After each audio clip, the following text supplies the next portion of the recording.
Profesor, si Aristóteles tenía razón que la misión de toda universidad era crear hombres instruidos, educados en la virtud y capaces de satisfacer necesidades propias de la sociedad, ¿por qué se ha abandonado parte importante de estos principios? Bueno, mire usted, lo que ha primado a medida que el capitalismo ha ido desarrollándose, y eso significa ya pues por lo menos 4 siglos de antigüedad, lo que ha ido primándose ha sido la formación de especialistas útiles en el mercado del trabajo.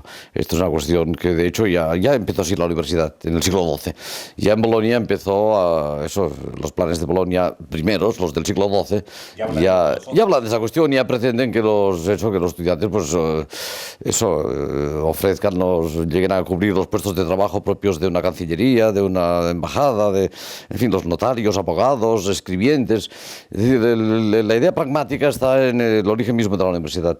Lo que pasa, como la universidad pasó luego por el periodo humanista y luego por el periodo de la Ilustración y luego por el periodo de la gran reforma universitaria alemana de Humboldt a principios del XIX, pues empezó a asumir otra función que me parece importantísima. Sobre todo lo es cada vez más en la medida que las propias democracias se van debilitando, y es crear una masa social de especialistas o de licenciados y de doctores y de académicos y universitarios que significan en el fondo la punta de la pirámide de los estratos culturales de un país.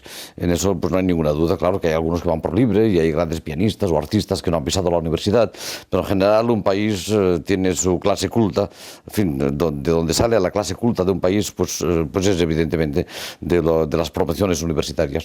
Y entonces, como le digo, empezó a potenciarse cada vez más la relación entre universidad, mercado y trabajo, o mercado de trabajo, y en este sentido fueron desapareciendo esos elementos que parecían indispensables en la formación de un universitario, como eran pues los que Aristóteles había previsto, ¿no? Que es formar a un buen ciudadano, trabajar a fondo en los conceptos de virtud y de buena ciudadanía, y sobre todo del marco del saber, porque este marco general del saber es seguramente lo que ha desaparecido antes de las facultades universitarias a lo largo de la historia. Este marco general de deseo de un saber global. De tal manera que usted considera una decisión nefasta, temprana y nefasta, de fragmentar los saberes universitarios. Absolutamente. Es decir, esto empezaba a verse ya con mucha evidencia. Empezó a verse ya con los planes de estudio napoleónicos del primer imperio, porque era un hombre pragmático, enormemente pragmático, Napoleón, y entonces él fue el que fundó estas escuelas de las que salen todavía los grandes cuadros de la administración del Estado francés, como la École Normale Supérieure, el Centro Nacional de la Recherche Scientifique, en fin, el CNRS, todas estas escuelas. Y entonces Alemania se alarmó, aparte de que cualquier cosa que hiciera Francia, Alemania hacía la contraria, como era tradicional por la larga historia de las guerras franco-prusianas. Y Prusia lo que hizo, porque no era todavía Alemania, pero lo que hizo el Imperio prusiano fue empezar a potenciar una formación muy global de sus estudiantes, cosa que todavía existe en estos momentos. En Alemania es inconcebible que un estudiante o que un licenciado lo sea únicamente en materias pues de medicina o de física o de clásicas o de filología o de filosofía o de historia. No. Cualquier estudiante de cualquier rama en toda la universidad alemana hoy todavía está obligado a cursar una serie de créditos, no muchos, pero en fin, pero bastantes, pueden ser hasta 60 o más créditos de una rama secundaria respecto a su especialización. Y por lo tanto, tendrá usted médicos que han pasado por una formación complementaria en el terreno, pues a lo mejor de lo que ellos quieran, puede ser sociología, filosofía, lenguas clásicas, y así y al revés, y a la inversa también. Es decir, muchos estudiantes de lenguas o de filología deben conocer cosas de historia o de filosofía, y por qué no, si lo desean, pueden matricularse de cursos de ecología o de sociología o de teoría económica, cualquier cosa que en realidad redunda en favor de la formación global de estos estudiantes. Ahora, esto es una excepción en Europa ya en estos momentos, es una enorme excepción, y los alemanes, como son muy suyos y son muy potentes, pues ante las divisas esas del Plan Bolonia que tiran hacia la especialización, hicieron caso omiso de esas cuestiones, y ellos han seguido con esos planes de estudio para suerte de Europa, creo yo. A propósito de lo que estamos hablando, yo quiero traer a colación una anécdota, una de las tantas que usted incluye en su libro Adiós a la universidad, y que es muy ilustrativa porque cuenta que un día determinado, frente a un grupo importante de estudiantes, a propósito de las bodas de Fígaro, usted pregunta, bueno, ¿quién ha escuchado las bodas de Fígaro? Nadie. Bueno, ¿quién ha escuchado alguna obra de Mozart? Nadie. Para resumir, 80 cabezas que no habían tenido contacto ni con Wagner, ni con Schubert, ni con Mahler durante toda su vida. Como si el pasado no importara. Esa es la cuestión. Esa es la cuestión. Veamos, esto yo se lo voy a contar ahora con otra anécdota, y es cuando se hizo hace unos 10 años en América una encuesta entre estudiantes universitarios y preguntaron, entre otras cosas, quién era o quién había sido Roosevelt. No dieron más pistas, pero claro, el nombre es suficientemente elocuente, ¿no? ¿Quién había sido Roosevelt?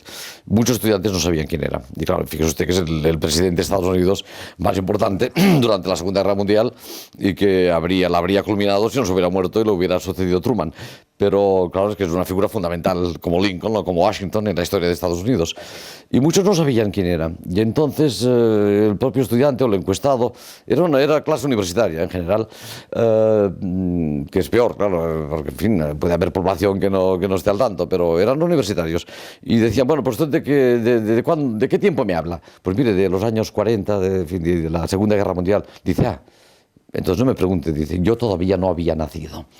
Claro, entonces cuando una persona considera que todo lo que no forma parte de su experiencia vital es ya algo que puede dejar de lado y que no le importa, que no interesa y que no tiene por qué interesarle, aquí estamos ante un problema un poco grave, ¿verdad? Estamos ante un problema gravísimo, porque en realidad a muchos de estos estudiantes, que sé yo, suponiendo que fueran de físicas, pues me imagino que les caería la cara de vergüenza si tampoco supieran quién es Einstein o Newton, ¿verdad? Y también es del pasado, pero es evidente que nuestro presente histórico está fundado en unas bases históricas, en unas bases de tradición histórica y de conocimientos tradicionales que no sirven más que para clasificar los conceptos. Es decir, no es cuestión de pretender ser erudito o sabio, no, es cuestión de saber que uno se engarza en su historia del presente en la medida que tiene alguna idea de lo que ha sido la historia globalmente hablando, por lo menos la de su continente, cuanto menos.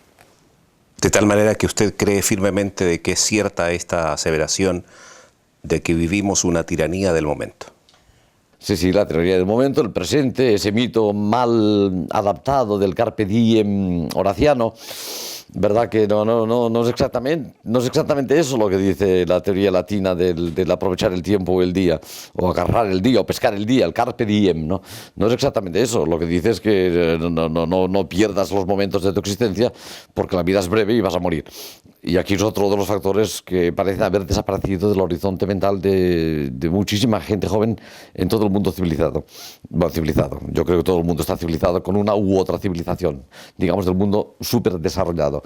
La idea de que se mueren los demás o no se muere nadie, o de que uno va a ser eterno y que por lo tanto, entiende, hay una especie de negligencia acerca del tiempo pasado e indiferencia hacia el tiempo futuro, que no es más que la anulación del tiempo, puesto que es la muerte. Bueno, estas cuestiones que siempre habían tenido enorme peso en la formación de una persona joven, en estos momentos creo yo que están desacreditadas, o por lo menos han desaparecido del horizonte de la enseñanza a casi todos sus niveles. ¿Y eso es culpa solo de la universidad? No, eso es culpa de la organización de los planes de estudios, como yo le he dicho, a cualquier nivel. Es decir, también está muy mal organizada la enseñanza de primaria y secundaria. Y aquí hay un pez que se muerde la cola, ¿verdad? O sea, los estudiantes de primaria llegan muy mal a la secundaria. Cuando están ya en secundaria, entonces, ¿qué van a hacer los que dirigen los institutos? Pues bueno, ir aprobándolos más o menos. Claro, yo he visto muchos estudiantes que han aprobado la secundaria que son incapaces de organizar una frase pues de 20 o 30 palabras, o de 15, o de 10, o de 5. Y no hablemos ya de las faltas de ortografía, pero la incapacidad de la sintaxis, la incapacidad de organizar un discurso trabado sintácticamente, esto es casi universal en estos momentos. Yo, pues no sé, claro, soy de otra generación y tengo la capacidad relativa, pero la tengo, de organizar mi discurso en arreglo a frases un poco largas, con subordinadas y lo que sea necesario. Y en estos momentos uno se da cuenta de que las frases son cada vez más cortas, son mensajes más inmediatos y bueno, y está desapareciendo esa capacidad de articulación verbal, que es propiamente lo que nos distingue de los mamíferos cuadrúpedos. ¿Verdad? Digamos que es eso, lo que nos distingue básicamente de los cuadrúpedos. En el mundo entero en general, un máster, un doctorado, goza de enorme prestigio. Es decir, no es lo mismo un licenciado que un doctor. Y sin embargo, usted critica, usted arremete seriamente en contra de la forma como se implementan esas especialidades. Sí, ¿Por sí. qué? Sí, porque los currículums de un universitario en estos momentos se ha convertido casi en una obligación tener algo más que un grado de licenciado, o lo que actualmente se llama en Europa un grado, que son los 4 o 5 años, depende de las carreras. En Alemania son menos, porque como tienen un bachillerato muy extenso, pues hacen grados de 3 años y son suficientes allí. Bueno, pues claro, porque entonces como esto es una obligación y todo el mundo tiene que pasar por aquí, y uno no puede presentarle un currículum sin añadir algo a su grado en lo que sea, pues ya está, se pusieron de moda los másters y los doctorados y todos estos cursos complementarios que son una verdadera patraña. No puedo usar otra palabra porque es lo que son, una patraña. Se han organizado, algunos pueden estar muy bien, algunos son serios. Habitualmente los serios son los que se hacen en las facultades científicas, las técnicas también, técnicas y ciencias, pero en las facultades de letras esos másters son una cosa enormemente deleznable, bastante deleznable, ¿verdad? Sin embargo, claro, los estudiantes consideran que no irán a ninguna parte si no añaden a su título de grado un título pues de doctor o con una serie de másters. Y me consta ya, bueno, yo lo sé porque tengo todavía, o conozco a muchos estudiantes jóvenes que están cursando carreras. ¿Pero por qué deleznables? Bueno, pues se organizan de cualquier manera. La cuestión es, ¿verdad? No se organizan para complementar el saber de un estudiante. Se organizan para, entre otras cosas, para conseguir un dinero que la universidad solo puede conseguir a través de estos cursos especializados. Los grados son relativamente baratos. Un estudiante de grado en España paga aproximadamente entre un 10 y un 15% del precio de lo que le cuesta al Estado su docencia, prepararlo como licenciado, para obtener un grado. Y entonces lo que se ha inventado la universidad son maneras de sacarle a los estudiantes un poco más de dinero, y bastante más de dinero, puesto que los másters suelen costar como 3 veces un curso universitario normal, ¿no? Y ya le digo, y los que han organizado estos másters no se preocupan de que tengan una solvencia intelectual o científica en cualquier terreno suficiente. Se preocupan de que existan unas asignaturas y que los estudiantes se queden felices con ese título complementario. Le aseguro que se hacen verdaderas barbaridades en el terreno de los másters, especialmente en el terreno, ya le digo, de las letras. Pero también he visto en cosas en administración de empresas, ¿no? Por ejemplo, cursos para formar una supuesta formación personal del futuro empresario, donde se enseña defensa personal, se enseña a convivir en pareja.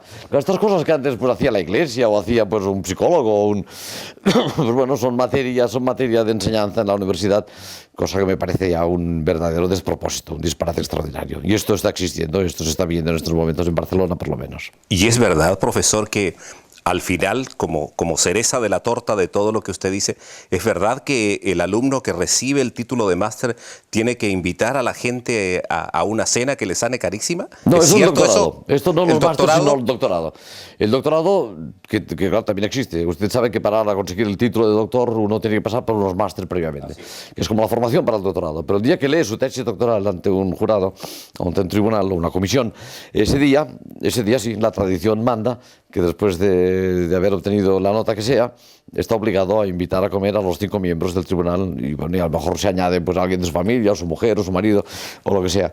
Pero esto, claro, yo creo que esto es una enorme indecencia, porque usted sabe lo que cuesta preparar una tesis doctoral en dinero, ya no en esfuerzo. En esfuerzo pues muchísimo, una buena tesis, pero además también eso en papel y en fotocopias y en encuadernación y el depósito en la secretaría, todo eso cuesta dinero. Pues claro, añádale usted a este gasto pues una comida en un restaurante que tiene que ser un poco bueno, con 5 miembros del tribunal. Es como, no sé, como darles las gracias porque a uno le han aprobado. Y bueno, me parece una tradición que yo, si fuera rector de la universidad, la prohibiría por ley. Vaya, dictaría una ley según la cual, en cuanto una persona ha superado las pruebas de doctorado y tiene ya el título, pues cada uno se marcha a su casa y se acabó la cosa, se acabó la cuestión. Pero sí, esto existe. Promediando su libro, usted hace una confesión que yo me imagino que le habrá traído algunas críticas de sus colegas cuando dice: mire, en cuanto a la estructura universitaria, siguiendo los cánones de la Edad Media, yo, contrariamente a lo que piensa mucha gente, estoy muy grato con ella. Esto exige una explicación. Claro que sí. Mire usted, en Europa hay una serie de instituciones que funcionan todavía en arreglo a estructuras sociales medievales, unas cuantas. Le voy a citar 2 que son muy evidentes, que es la milicia y la Iglesia. Nadie se escandaliza porque la milicia esté jerarquizada, ni porque lo esté también la Iglesia, que también lo está, puesto que un papa manda más que un cardenal y un cardenal más que un obispo. Bueno, pues en la vida universitaria funciona exactamente igual, o debería funcionar exactamente igual. Manda más un rector que un vicerrector, más un vicerrector que un decano que un catedrático, más un catedrático que un profesor titular, más un titular que un ayudante. Bueno, pues esto se ha esfumado. Esto se ha esfumado porque la milicia, claro, es como muy seria y allí pues no están para bromas y las cosas siguen funcionando en arreglo a esta jerarquía. En la Iglesia igual, pues no se hacen bromas en el Vaticano. Hay otros pecados, cometen otros pecados, pero no esas bromas. Y sin embargo, en la enseñanza universitaria o en la estructura universitaria esto se ha esfumado completamente porque fíjese usted que es una sociedad enormemente civil, la universidad. Claro, es enormemente civil. La milicia no, es militar y la Iglesia es eclesiástica. Pero la vida universitaria, pues claro, se ha ido tiñendo de civilismo, de civilidad. Tiene un carácter civil muy potente. Y eso pues ha arrastrado consigo, ha arrastrado lo que quedaba, los restos que yo los he vivido todavía perfectamente en mis años, cuando yo tenía todavía 30, 40 años, esto existía todavía. Una idea de jerarquía y de obediencia, de lealtad, bueno, que son valores que pues ahora ya no están en boga en este mundo. Y hay mucha gente que seguramente debe decir, hemos perdido en autoritarismo y hemos ganado en democracia. Pero esto es una falsa concepción de la democracia. Eso, vaya, yo estoy convencido de esta cuestión. No, incluso en una democracia, pues está bastante claro que hay una organización que tiene unos que están aquí y otros están un poco por debajo y otros por debajo y luego hay unos cambios y los que están por debajo luego suben, ¿verdad? Como pasa respecto a un presidente de gobierno y presidente de la oposición, luego esto se cambia. Pero en fin, hay una organización que es mejor tenerla en cuenta que no tenerla en cuenta, creo yo. No es únicamente la autoridad en el sentido, como usted decía, autoritario, es que no es exactamente eso, es el conferir autoridad a alguien que la merece, ¿verdad? Yo tengo aquí retratados pues, a don Martín de Riquer y a don José María Valverde, que fueron maestros míos, y yo tuve por ellos un respeto, y tengo todavía por el sobreviviente de esos dos, que es Martín de Riquer, un respeto y una lealtad extremas. Y estos son principios medievales y feudales, la lealtad, la fidelidad, y la tendré pues hasta que se muera él o me muera yo, vaya, que también puede pasar que me muera yo antes, porque fueron mis maestros. Y ese es el concepto que ha desaparecido, que tenía algo evidentemente de religioso, tenía algo de sacerdotal, es evidente, porque en realidad la casta, por lo menos de los intelectuales, no de los científicos, pero sí la casta de los intelectuales y de los hombres de letras, tenía algo de muy parecido a la casta sacerdotal. Pero esto se ha fundido, esto ha desaparecido completamente. Ahora sí lleguemos a la actual Bolonia, a la de 1999, ¿verdad? Que es producto, entre otras cosas, de un proceso de integración europea y que, sin embargo, asegura usted enfáticamente, le ha hecho muy mal a la universidad. Salvo aquellas que se han tomado ese plan como una sugerencia y no la han tenido en cuenta, como ha pasado sobre todo, como le digo, en Alemania, ¿no? Pero las que han sucumbido a ese plan, que es un plan administrativo y mercantil, los que han sucumbido a esta implementación están yendo muy mal. Esto se está viendo. Yo ya empiezo a ver colegas míos que están diciendo que van a sugerir al rector de mi universidad y a los rectores de las universidades de este país pues que se olviden de ese plan y vuelvan al sistema antiguo, ¿verdad? Porque, veamos, el plan Bolonia se hizo como... ¿Qué es la Comunidad Europea? Veamos. Y ante todo es una comunidad de bienes económicos y mercantiles y de comercio. Esto es lo que es básicamente la Comunidad Europea. Y lo que se hizo con el Plan Bolonia fue preparar a los futuros profesionales de estos países de la Unión Europea para que se incardinaran luego perfectamente y sin disfunciones en ese conjunto de mercado y de comercio a nivel europeo. Donde las letras importan menos. ¿Y qué mercado hay desde el punto de vista de las letras en Europa? Bueno, sí, qué sé yo, el de las traducciones y el de... Sí, claro, que se puede invitar a gente muy notable de otras universidades de Europa y que vengan aquí y que haya contactos interuniversitarios. Pero ya existían. El problema ha sido crear una mentalidad entre los estudiantes de que con este nuevo plan pues van a acceder automáticamente a un mercado laboral mucho más amplio. Y no es exactamente así. O sea, cuando un graduado español en estos momentos, que la crisis es grave, pues decide irse a Alemania a trabajar, ¿no? Primero estudia el alemán preceptivo, naturalmente. Cuando llega allí no le van a preguntar exactamente si ya se graduó de acuerdo con el plan Bolonia o no, porque muchos de los que han ido ya a Alemania no se graduaron de acuerdo con el plan Bolonia. Le van a preguntar o van a comprobar si son o no son competentes. Que esto es lo que ha hecho América también toda su vida en su política de contratación, que es excelente. La política de contratación americana a todos sus niveles consiste en demostrar ser más competente que otro. Y el que es más competente consigue la plaza. Pues bueno, pues esta es la falacia de ese plan, ¿verdad? No era necesario. No era necesario y quizá en el terreno de... Vamos, que este es otro aspecto. El aspecto de cómo la empresa puede vincularse a la universidad y patrocinar cátedras y programas de investigación, puesto que la universidad no tiene suficiente dinero. Bueno, pues esto sí me parece muy bien, y esto se está dando ya en farmacia, en medicina, no en física, no en matemáticas, también en químicas, o algunas facultades donde es evidente que hay una repercusión luego, pues pragmática de lo que se estudia allí en el mundo laboral del propio país. Es muy correcto y es muy útil que determinadas empresas del mundo farmacéutico, químico o lo que sea, o médico, pues subvencionen unas cátedras o unos programas para formar a unos futuros trabajadores de sus propias empresas. Perfecto. Un estudiante está ya en la universidad y tiene en cierto modo asegurado, gracias a eso, asegurado no, pero tiene mayores posibilidades que antes de entrar en un mercado laboral en su propia ciudad o en su país, o en fin, sin tener que ir muy lejos y exiliarse, ¿verdad? Eso está muy bien. Eso está muy bien y está empezando a funcionar un poco. De eso usted cuenta, ya sabe usted que mi libro lleva como subtítulo El eclipse de las humanidades. Así es. Esto es lo que me preocupa, ¿verdad? No creo que debamos alarmarnos mucho por lo que está sucediendo en el mundo de la ciencia. En el de la técnica, yo creo que sí, desde que se fundó la técnica, creo que es preocupante por sí misma la técnica, porque es deshumanizadora, me parece a mí, y lo mantendré siempre. Pero en fin, esta sería otra cuestión, pero en el caso de las letras sí es un hecho que su tecnificación o su mercantilización no acarrea ningún bien, sino más bien muchos males. Este es mi punto de vista. Y es otro de los defectos del Plan Bolonia el no haber considerado siquiera la especificidad de cada realidad nacional. Eso es lo que tiene usted. Bueno, veamos, no consideró dos especificidades. Una, lo de los estudios correspondientes.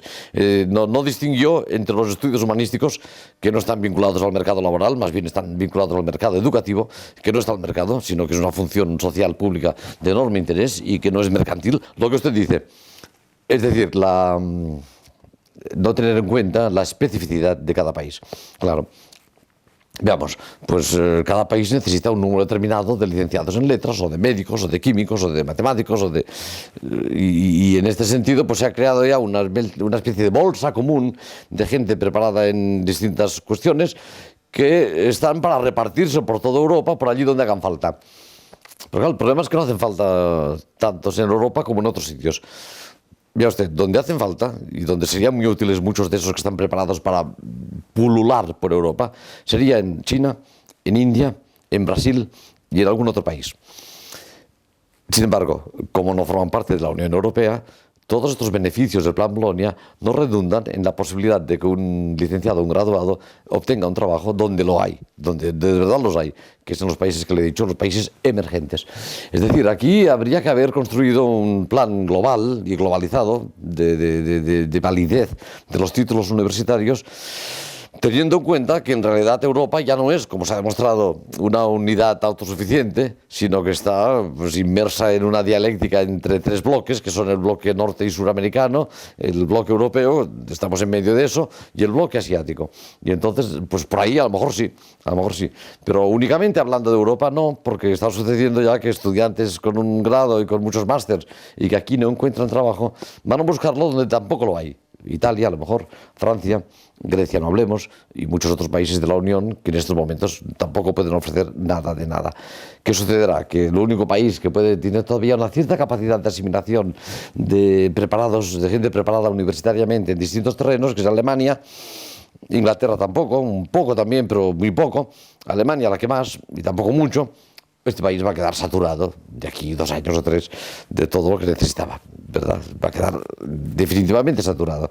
Con lo cual, todo este proyecto de trasvase y de ese deambulismo, ¿verdad? Ese deambular por Europa, a mí me parece que, vaya, que ha sido una falacia enorme, de la cual seguramente muchos países ya se han dado cuenta, y que particularmente ha sido muy negativa para el terreno de las humanidades, porque las ha convertido, las ha homologado, este es el problema, las ha homologado con un estudiante de administración de empresas o de economía, de estas cuestiones que, en fin, que son las que son el motor de la economía, el mercado y el comercio en la Unión Europea.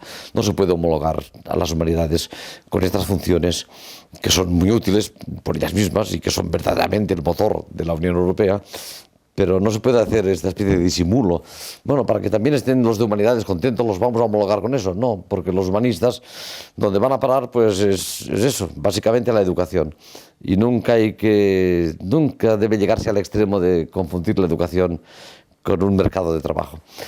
Es un mercado de trabajo en potencia, sin duda, pero ante todo es una vocación y es una función social de primerísima importancia. Señor Llobet, vuelvo a lo general.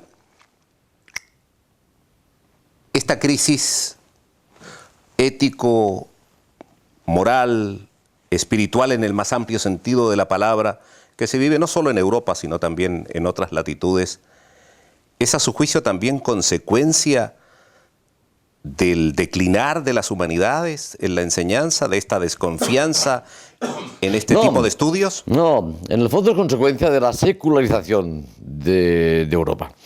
Es decir, en el fondo es consecuencia de eso. Es decir, está mucho más impregnada todavía de religión América. Y no hablemos ya de los países asiáticos, donde la religión tiene un peso enorme. No por sí misma, sino a través de otras estructuras sociales secundarias. Estoy pensando en Japón, en Corea del Sur, en China, naturalmente, en fin. Pero Europa se ha secularizado, es decir, en Europa el poder de la religión en general, o el prestigio de la religión, pues es mínimo o inexistente en estos momentos. Y hacía tiempo, ¿verdad? Pero bastante tiempo. Todo el progreso de la ciencia, esto podemos remitirnos a Copérnico y a Descartes, y a Galileo. Podemos ir muy lejos, podemos ir al siglo XVII y ver cómo el avance progresivo de la ciencia le quita, como es lógico, terreno a la fe y a las ideas religiosas. Ahora, con ese derrumbamiento del trasfondo religioso que puede haber en una sociedad, aunque la gente no sea muy practicante, ¿verdad? No, pero es un trasfondo que existía hasta hace ni 20 años en este país, en España. Pues con esta desaparición, ya le digo, entran en crisis las ideas de jerarquías, de obediencia, de fidelidad, de lealtad, puesto que desaparecen los valores absolutos y con ellos desaparecen los que eran absolutos relativos, porque los otros ya eran relativos, ¿verdad? Tu catedrático, tu jefe de la empresa.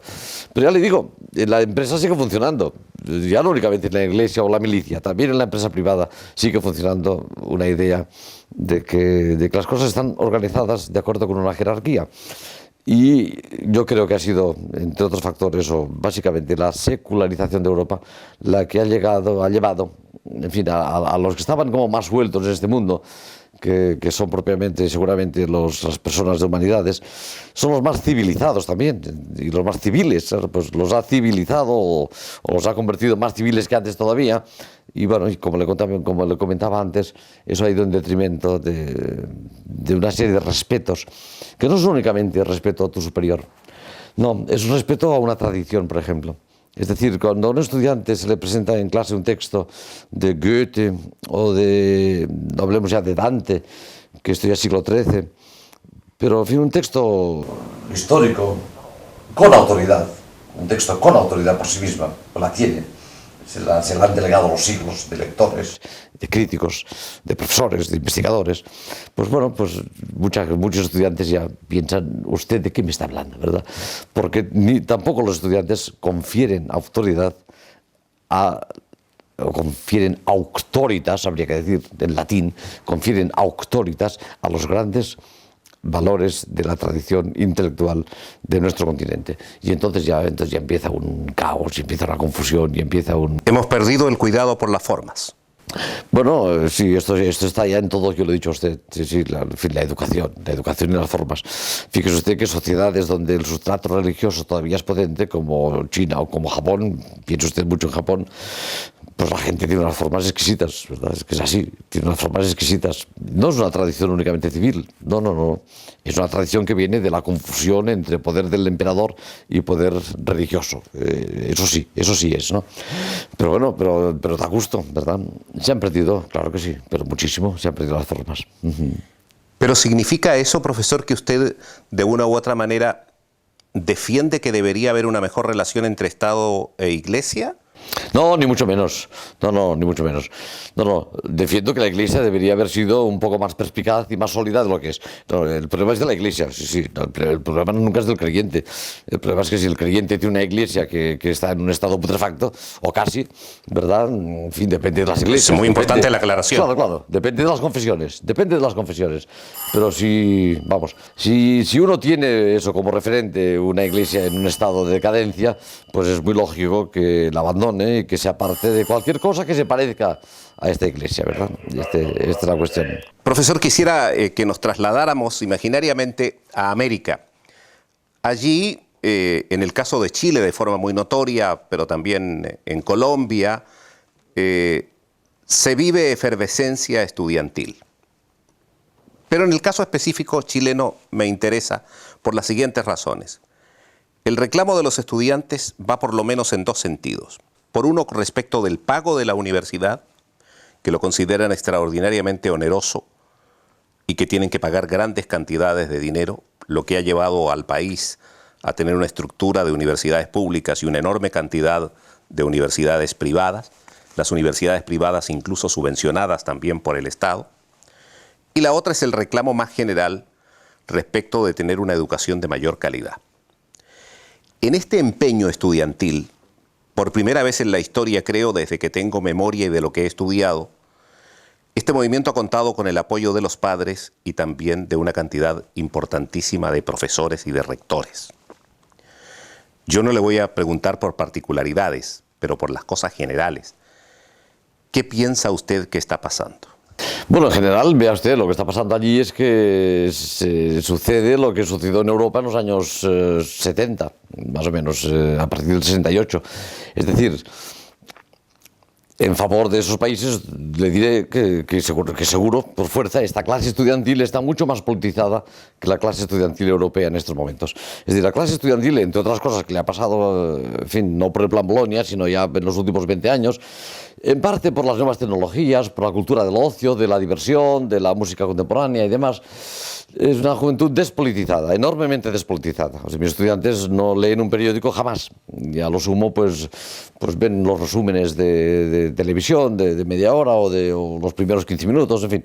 Es una juventud despolitizada. Sin embargo, claro, en países donde las dictaduras están todavía tan próximas, como el caso de Argentina o de Chile, y bueno, donde hay late un pensamiento político enormemente activo, unos sindicatos potentes, una clase obrera en situación mucho más débil que la de los países más desarrollados, pues claro, es muy lógico que la clase estudiantil esté también politizada, muy politizada, como lo estuvo, ya le digo, la europea en los años 70 y en parte 80, ¿verdad?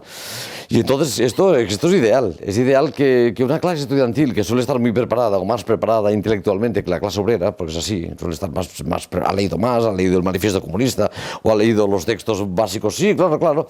No, cualquier revolución hoy día es de signo marxista, cualquiera. Lo que pasa es que esto está como desapareciendo del horizonte de las posibilidades de transformación social en Europa. Pero no hay que olvidar que la clase obrera es la depositaria de las transformaciones, de las verdaderas transformaciones sociales en un país. Y esto todavía es un hecho, creo yo, pues en países como los que usted ha citado. Y entonces la alianza entre una clase intelectual, como es la estudiantil, y la clase obrera, pues me parece que solo da que frutos positivos. Es decir, yo no creo, por lo que estoy informado de lo que está sucediendo en Hispanoamérica, no creo que en estos países la clase estudiantil esté defendiendo únicamente unos precios más asequibles o una formación pues de mayor calidad, eso seguramente sí está bien, o intereses gremiales. No, yo creo que es una clase estudiantil, en cierto modo, como lo es el movimiento de los indignados en Europa, que es un movimiento bastante minoritario aquí, y allí menos, y está más coordinado y más organizado, están defendiendo una atención hacia la educación pública y la educación de los universitarios acorde y en cierto modo cómplice de transformaciones sociales de mayor calado. Eso es lo que me parece a mí cuando observo estos movimientos. Y los veo algo sano, positivo. Y los veo como algo muy satisfactorio y muy positivo, enormemente. Es decir, ojalá el movimiento de indignados que fue a partir del 15 de marzo pasado, pronto hará un año, aquí en España, hubiera sido un movimiento que se hubiera extendido seriamente a todas las facultades universitarias del país. Porque entonces esto sí que es una fuerza importante. Lo saben perfectamente todos los dictadores. Todos los dictadores y o cualquier gobernante, cualquier gobernante sabe que un movimiento estudiantil, cuando emerge y cuando hay una erupción y cuando sale a la calle, puede traer consecuencias ante las cuales todo gobernante empieza a pensar qué es lo que hay que hacer para solventar un problema, ¿verdad? Y así pasó cuando yo era estudiante, incluso cuando era profesor al principio. Fueron nuestros movimientos callejeros, nuestros movimientos de vindicación en la calle, los que consiguieron para nosotros unas condiciones de trabajo, ya como profesores incipientes, pues relativamente satisfactorias.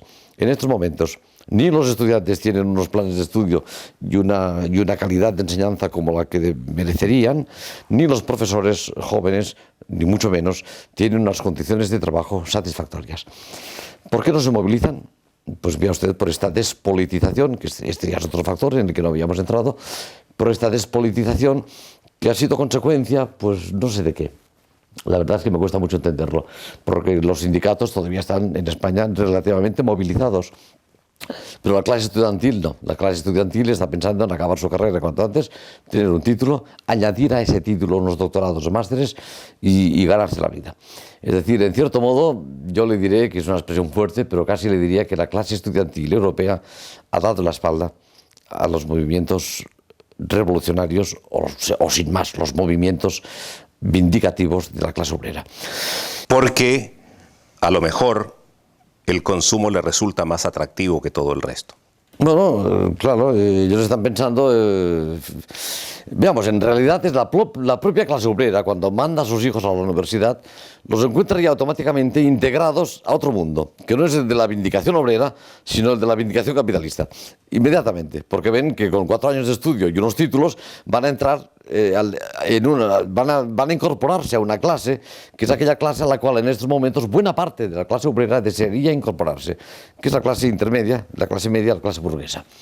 Esto es lo que está sucediendo, es decir, los obreros ven como sus propios hijos se emancipan y entran a formar parte, pasan a formar parte de sus propios competidores, de su propio enemigo, que es la clase burguesa. Y eso a mí me parece gravísimo. Es decir, no se ha conservado en la vida universitaria una conciencia política suficiente para que exista este puente entre el mundo obrero y el mundo estudiantil, que es lo que había existido tradicionalmente por esta cuestión, sencillamente, por la cuestión de que la clase estudiantil estaba suficientemente preparada intelectualmente como para entender que había que dar apoyo a los movimientos sociales obreristas. Profesor Jordi Llobet, termino con una sola cosa personal. ¿Por qué no lo ha convencido a usted la masiva publicidad en contra del tabaco? No me ha convencido, veamos, porque si se hubiera presentado de otra manera, quizá pues lo habría dejado. Lo probé en 2 o 3 ocasiones y me encontré mucho peor que cuando fumaba. De modo que esta es otra razón para volver a fumar. Si uno deja de fumar y se encuentra peor, piensa, bueno, pues volvamos al tabaco. Esa es la primera cuestión. La otra es que todo el movimiento antitabaco, como el movimiento vegetariano y el movimiento, que sé yo, de las religiones orientales incrustadas en Europa, me parecen lo que los sociólogos llaman religiones de sustitución o religiones secundarias.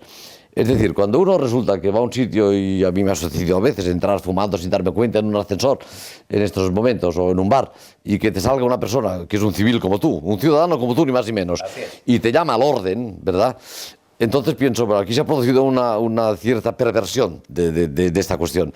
Quien tiene que llamarme al orden a mí es un representante del orden. De modo que cuando me ha sucedido esto en un ascensor o al entrar en un bar, sobre todo si la persona me lo ha dicho con malos modales, ¿no? Aquí no se puede fumar, no fume usted. Entonces le digo, mire usted, llame a la Guardia Civil, que es una cosa que ya no existe en Cataluña, por otra parte. Tenemos nuestra propia policía, ¿verdad? Pero en fin, llame usted a la Guardia Civil, que como usted sabe muy bien, y sabe por García Lorca, son los verdaderos garantes del orden público en este país, ¿no?